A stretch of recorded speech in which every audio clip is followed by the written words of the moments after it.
Al-Qara is a stunning mountain that can be found in Saudi Arabia's Al-Asa, Eastern Province.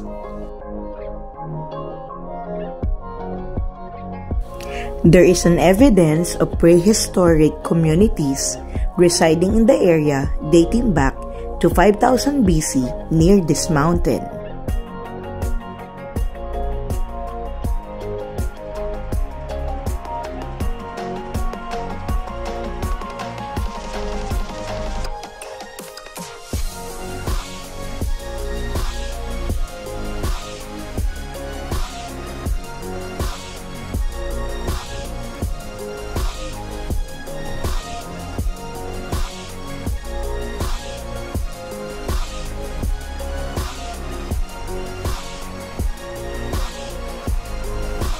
Moreover, Al-Qara is home to the well-known Judas Cave.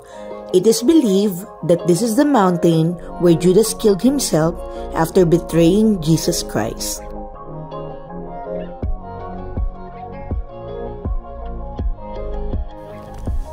This mountain and this cave is truly a nature's majesty and historical marvels.